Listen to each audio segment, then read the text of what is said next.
Oke, assalamualaikum warahmatullahi wabarakatuh. Berjumpa lagi ya teman-teman.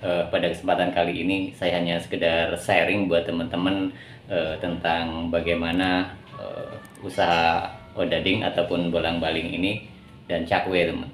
Tentunya proses ini yang begitu panjang dan juga melelahkan ya, teman. Apalagi saya sendiri sekarang bisa berbagi pengalaman melalui media YouTube seperti itu, dan saya hanya bisa bersyukur saja gitu kan. Artinya apa yang saya lakukan ini bisa realnya saya bagikan pada teman-teman semua, dan ada beberapa orang bahkan beberapa yang sudah bisa usaha. Itu hal yang menurut saya adalah hal yang luar biasa, karena suatu perjuangan, suatu kerja keras kita itu pasti akan membuahkan hasil. Nah teman-teman, dalam dunia usaha tentunya tidak terkecuali usaha kita tentang bolang-baling dan cakwe ini tentunya mengalami pasang surut ya teman. Setelah sekian lama ya kita usaha, sekian lama saya juga di 2 tahun ini membuat konten kan, bisa menjadi referensi buat teman-teman semua. Walaupun sebenarnya bukan hanya channel saya saja, akun saya saja, tapi banyak channel yang membahas tentang usaha-usaha baik itu odading dan cakwe. Tetapi setidaknya kita sebagai konten kreator, kita memberikan suatu pencerahan, suatu referensi buat perbandingan teman-teman semua, mana yang baik, mana yang kurang baiknya, untuk menjadikan bahan dari teman-teman semua untuk usaha itu agar semakin maju. Oke teman-teman, jadi masih banyak ya dari beberapa permintaan dari teman-teman kita, baik itu dari proses awal membuat adonan, terus bagaimana cara memotong adonan dan menggoreng. Pokoknya banyak sekali kadang itu permintaan-permintaan dari teman-teman semua yang mungkin ya yang belum bisa saya jawab, tetapi setidaknya nanti kalau teman-teman tidak puas ataupun belum bisa saya jawab sepenuhnya, mungkin teman-teman bisa scroll-scroll di video-video saya di bawah kan, seperti itu. Karena total dari video-video yang saya buat itu semuanya sebenarnya sudah ada ya teman-teman. Sebagian besar sudah ada, mulai dari cara membuat adonan sendiri, resep, kemudian memotong, dan bahan-bahan yang kita gunakan itu apa. Nah perbandingan-perbandingan ini yang nantinya teman-teman bisa koreksi gitu kan, bisa menjadi bahan acuan teman-teman semua ketika teman-teman yang sudah mulai usaha ataupun yang baru akan merintis usaha. Karena terus terang ya teman-teman, usaha bolang-baling dan cakwe ini ya ada plus minusnya ya, seperti itu. Jadi tidak bisa disamaratakan, dan di setiap daerah pun pastinya akan sangat berbeda-beda ya, dari baik itu secara potongan, dari secara hasil dan potensi, kemudian prospektifnya itu akan sangat berbeda sekali. Nah contohnya sekarang ya teman, saya usaha ini mungkin kalau dihitung-hitung itu sudah lama ya teman, walaupun hasilnya itu belum memuaskan ya, tetapi setidaknya kita sudah pernah berhasil dalam puncaknya dan kita surut dalam posisi yang terjatuhnya, seperti itu. Jadi memang banyak sekali yang kalau diceritakan mungkin tidak akan tidak akan bisa terangkai teman-teman, tapi setidaknya gambaran-gambaran yang pernah saya lakukan, yang pernah saya alami, itu bisa menjadi suatu bahan tadi ya, bahan-bahan referensi buat teman-teman semua. Nah teman-teman, mungkin teman-teman ya di daerah-daerah tertentu itu belum mengenal yang namanya bolang-baling dan cakwe, karena yang mayoritas itu mengenal dan paham yang namanya bolang-baling, roti goreng ataupun odading itu memang mayoritas di daerah-daerah, di kota-kota di daerah Jawa. Nah kalau di Jawa, di desa-desa pun itu sudah sangat terkenal ya, artinya makanan ini, kuliner ini sudah familiar ya, banyak sekali orang yang sudah tahu. Nah sedangkan kita yang di daerah-daerah, contohnya saya sendiri sekarang berada di Bandar Lampung, dulu pernah di Palembang, kemudian di Kalimantan, itu pasti banyak sekali yang menanyakan apa sih makanan ini dan isinya apa, kan seperti itu. Itu secara realnya dan kenyataannya memang masih awam di telinga masyarakat ataupun yang dilihat oleh orang-orang tertentu kan. Jadi kita harus sabar kalau kita usaha di daerah-daerah seperti kita saat ini ya, harus step by step seperti itu.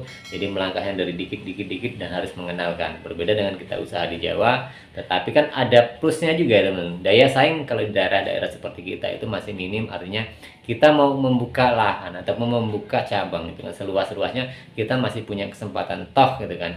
Usaha bolang-baling cakwe ini kalau teman-teman sudah menguasai resepnya, sudah mulai usaha, sudah pengalaman usaha, ini akan mudah sekali. Karena kalau kita dibanding-bandingkan dengan usaha-usaha lain seperti saya, beberapa kuliner yang pernah saya geluti, ya paling bertahan itu adalah tentang odading dan cakwe ini atau bolang-baling ini. Karena apa? Satu, kalau kita sudah tahu itu makanan ini tidak mudah ditiru, walaupun mudah diakses. Artinya mudah diakses, kita bisa belajar dari orang, bisa melihat konten YouTube kan sekarang. Tapi untuk mengerjakan ini tidak segampang apa yang kita pikirkan, karena pengalaman saya sendiri, beberapa orang belajar gitu kan, beberapa orang yang katanya gitu kan sudah ikut kursus di mana-mana, ternyata setelah balik kadang malah mereka mengikuti metode kita yang sangat sederhana. Coba kalau teman-teman kursus di suatu apa ya, tempat-tempat kuliner yang memang dia mengadakan pelatihan, ataupun orang-orang yang membuka pelatihan ataupun kursus, itu seperti apa hasilnya? 1 kali, 2 kali pertemuan, 3 kali, apa teman-teman itu bisa? Tentunya kan tidak. Nah, dengan kesederhanaan kita, yang kita sebagai asli dari pedagang sendiri, yang notabene ya teman-teman, yang kita itu tidak serapi orang-orang yang memang sudah mengkonsep sebuah itu di dunia pelatihan ataupun di tempat kursus, yang memang itu membuat rangkaiannya ya teman, artinya membuat suatu konsep yang sudah matang, dibanding dengan kita yang apa adanya. Kita hanya sebagai pedagang kaki lima yang setiap hari dari rutinitas sudah kita aplikasikan, dari bangun tidur bahkan teman-teman ya, membuat adonan itu seperti apa, menyiapkan adonan itu seperti apa, sehingga kita menjualnya pun seperti apa. Yang paling banyak pertanyaan adalah tentang membuat adonan dan motong-motong cakwe dan odading itu di tempat jualan. Nah, jadi memang ritmenya sangat banyak sekali ya teman. Nah, kemudian kalau berbicara masalah kesuksesan ataupun kita jatuhnya di usaha seperti ini, ya tentunya fleksibel ya teman-teman, karena semua usaha itu pasti ya ada mengalami titik jenuh, ada mengalami titik tertingginya atau naiknya, itu pasti seperti itu.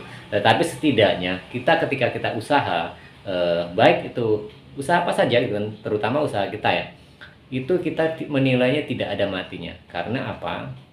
Yang maksud tidak ada matinya itu, biasanya kalau kita usaha kuliner ini kan musiman teman-teman. Ada contohnya, saya dulu pernah usaha nih, waktu itu pas zaman awal-awal corona ya, seperti itu kan, itu banyak sekali yang orang dagang es peras jeruk perus seperti itu, karena di situ ada jeruk lemonnya, seperti apa, laris sekali pada saat itu. Dan kita ini berbondong-bondong kita usaha seperti itu semua, karena itu memang dicari pada saat itu kan.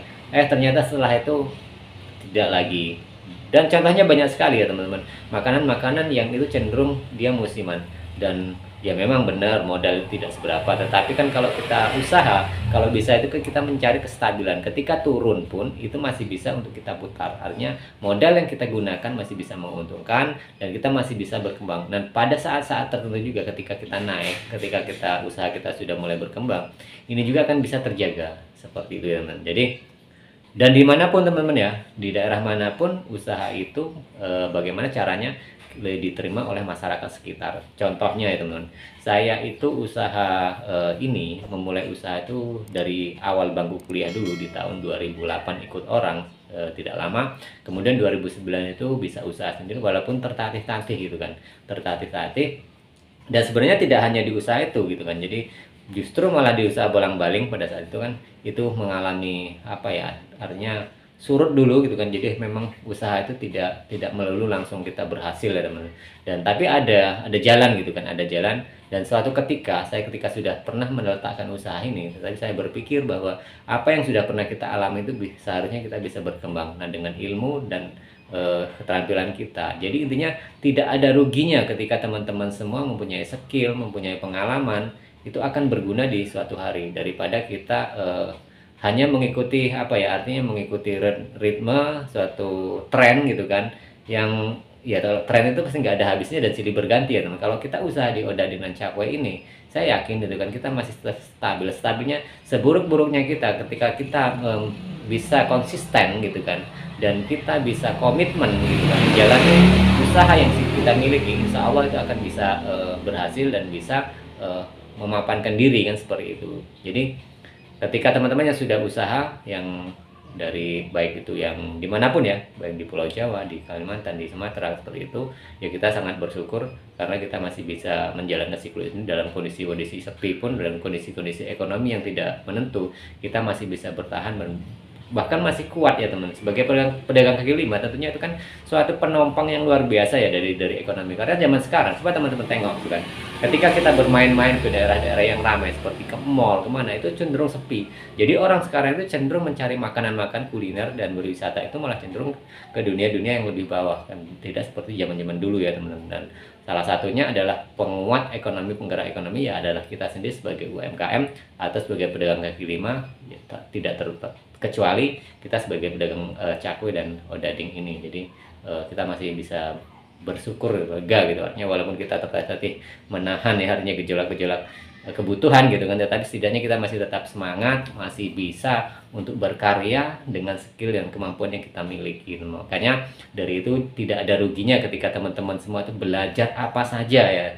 yang terutama kalau di dunia usaha itu kuliner itu yang paling pokok, karena berbicara masalah perut tidak ada habisnya, makanan apapun itu tidak ada, pokoknya ya itu yang dicari orang. Jadi seperti itu. Oke teman, jadi itu sekedar sharing kita, mudah-mudahan menjadi suatu gambaran bagi teman-teman yang sudah usaha dan yang bagi yang mau ingin mengenal dunia usaha tentang odading dan cakwe. Mungkin saya bisa membantu sedikit-sedikit ya melalui video-video yang sudah saya buat, ataupun kalau nanti ada pertanyaan-pertanyaan yang bisa saya jawab ya saya jawab, tapi kalau tidak ya saya mohon maaf seperti itu. Tapi setidaknya apa yang kita berikan, apa yang kita lakukan ini setidaknya bermanfaat buat orang lain. Oke, kita berjumpa lagi di kesempatan dan video-video berikutnya.